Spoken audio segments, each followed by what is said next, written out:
আমি এখানে 9টা পার্শে মাছ নিয়ে নিয়েছি। এতে দিয়ে দেব লবণ, হলুদ গুঁড়ো,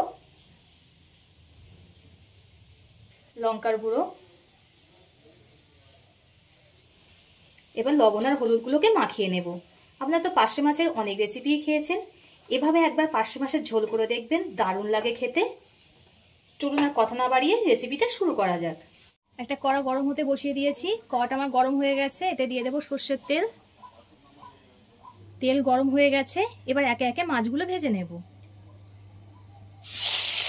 ভাজা হয়ে গেছে, উল্টে দেব। এই মাছগুলো আমার ভাজা হয়ে গেছে, এবার তুলে নেব। বাকি মাছগুলো ভেজে নেব।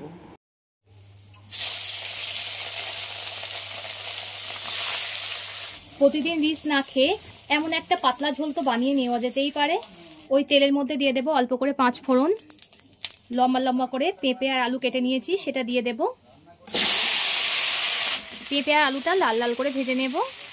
আলু আর পেঁপে আমার প্রায় ভাজা হয়ে গেছে। এবার একই রকমভাবে কেটে রাখা একটা কাঁচকলা এতে দিয়ে দেব। সব কিছু আবারও ভালো করে ভেজে নিতে হবে। এবার এতে একটা বড় সাইজের পেঁয়াজ কুচিয়ে রেখেছিলাম, সেটা দিয়ে দেব। এই পেঁয়াজের সঙ্গে সঙ্গে একটা টমেটো কুচি দিয়ে দিলাম। আবারও সব কিছু খুব ভালো করে কষিয়ে নিতে হবে। এবার এতে দিয়ে দেব স্বাদ মতো লবণ, পরিমাণ মতো হলুদ গুঁড়ো। আবারও খুব ভালো করে কষিয়ে নেব। দিয়ে দিলাম 1 চামচ আদা বাটা, চা চামচের। আদা বাটাটা দিয়ে 2-3 মিনিট মতো নাড়তে হবে। চা চামচের 1 চামচ ধনিয়া গুঁড়ো দিয়ে দিলাম। ওই একই পরিমাণ জিরের গুঁড়ো দিয়ে দিলাম। আবারও সমস্ত কিছুকে খুব ভালো করে কষিয়ে নিতে হবে। একটা লঙ্কাকে মাঝখান থেকে চিড়ে দিয়ে দিলাম। ঝালটা আপনারা স্বাদ মতো ব্যবহার করবেন, যে যেমন ঝাল খেতে পছন্দ করেন। সব কিছু আমার খুব ভালো করে কষানো হয়ে গেছে। এবার পরিমাণ মতো জল দিয়ে দেব। এবার ঝোলটাকে একটু ফুটতে দেব। ঝোলটা ফুটছে, ভেজে রাখা মাছগুলো এবার দিয়ে দেব। মাছগুলো দিয়ে খুব ভালো করে ফুটিয়ে নেব। ঝোলটা 10-15 মিনিট খুব ভালো করে ফুটিয়ে নিয়েছি। এবার এতে অল্প পরিমাণ চিনি দিয়ে দিলাম।